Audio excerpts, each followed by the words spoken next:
혹시 상간녀가 대단한 미인이거나 혹은 대단히 품위가 있거나 혹은 경제력이 나보다 훨씬 뛰어나다 이렇게 생각하셨을까요? 아닙니다. 현실은 오히려 정반대일 가능성이 높은데요.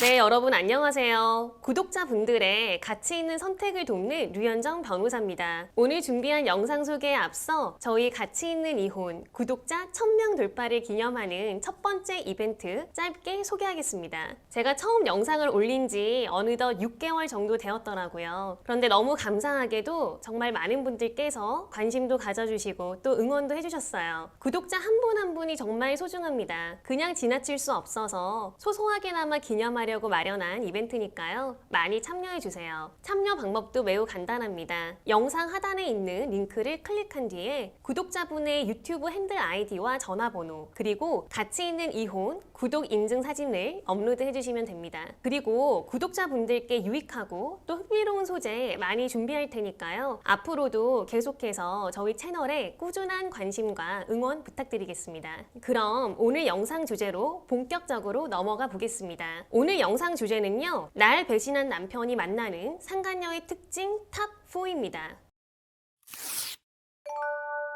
상간녀의 제1특징입니다. 그녀는 상당히, 아니 매우 뻔뻔할 수 있습니다. 제 체감상 상간녀의 최소 한 5-60% 정도는요. 본처가 외도를 인지한 즉시 잘못을 인정하고 사죄를 구하거나 적어도 잠자코 있기 마련인데요. 그런데 언제나 예외는 있기 마련이죠. 뻔뻔하다 못해 참 만만치 않은 상간녀 분명 있습니다. 본처가 계속 연락한다는 이유로 협박이다, 스토킹이다, 명예훼손이다 등등 형사고소는 물론이고 접근금지 가처분 신청을 하기도 하고요. 분명한 증거가 있는데도 아니다, 딱 잡아떼고 본처를 이상한 사람으로 몰아가기도 합니다. 나는 돈 한 푼 없으니까 어디 소송 걸 테면 걸어봐 이렇게 역으로 협박하는 경우도 있고요. 심지어는 본처에게 남편과 찍은 사진 그리고 영상 등 많은 자료를 제공하면서 이혼을 종료하고 또 역으로 고통을 주기도 합니다. 정말 저도 사건을 진행하다 보면 어떻게 이렇게까지 할 수 있지? 안 그래도 남편이 바람펴서 맘고생 심한 의뢰인분들이 상간녀 때문에 또 한 번 맘고생을 하시는구나 라는 생각에 안타까움이 큽니다. 상간녀의 제2특징입니다. 그녀는 의외로 평범한 여성이다. 혹시 상간녀가 대단한 미인이거나 혹은 대단히 품위가 있거나 혹은 경제력이 나보다 훨씬 뛰어나다 이렇게 생각하셨을까요? 아닙니다. 현실은 오히려 정반대일 가능성이 높은데요. 물론 사람의 매력을 객관적으로 수치화하기는 어렵죠. 하지만 적어도 제가 사건으로 접한 상간녀들은 상당수가 아니 왜 남편이 굳이 본처를 두고 외도를 한 걸까 이런 의아한 생각이 드는 사건들이었습니다. 그래서인지요. 상간소송을 진행하면서 확인한 외도하는 남편들의 심리도요. 굳이 본처보다 나은 여성을 만나기 위해서 외도를 한다기보다는 나와 좀 더 말이 잘 통하고 편하고 나를 이해해주는 여자를 만나고 싶다는 이유가 컸습니다.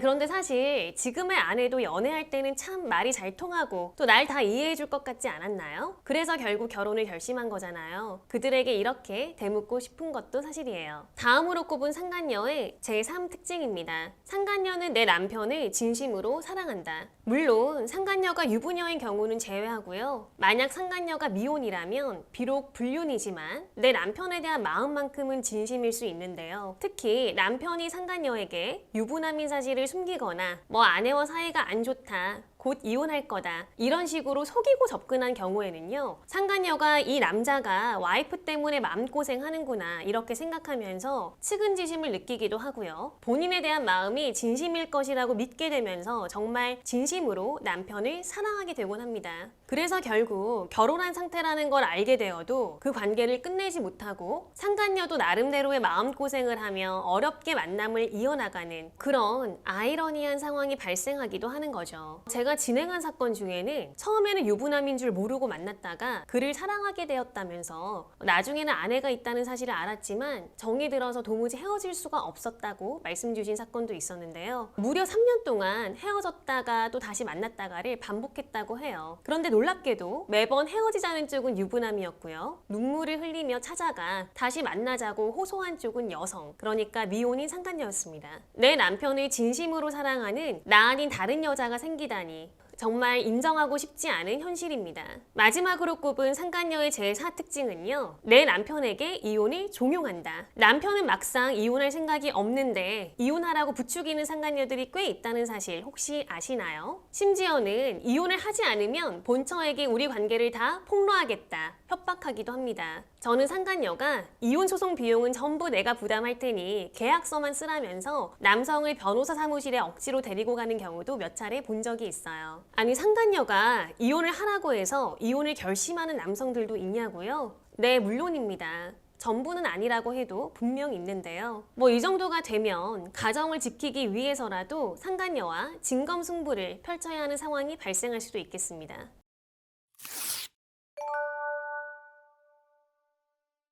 오늘은 상간녀의 특징 탑4를 정리해봤습니다. 내 남편이 날 배신하고 만나는 여자. 그녀는 꽤나 뻔뻔하고 평범하지만 남편에 대한 마음이 진심일 수 있고 또 이혼을 종용하고 있을지 모릅니다. 부디 저희 채널을 사랑해주시는 분들께서는요, 이와 같은 고민 없이 행복한 결혼 생활과 원만한 가정 생활만 누리시기를 진심으로 바랍니다. 제가 준비한 영상은 여기까지입니다. 저의 영상이 도움이 되셨다면 많이 바쁘시더라도 지나치지 마시고요. 구독과 좋아요 그리고 알림 설정까지 꼭 부탁드릴게요. 그럼 다음에도 유익한 영상으로 찾아뵙겠습니다. 오늘 영상 끝까지 시청해주셔서 감사합니다.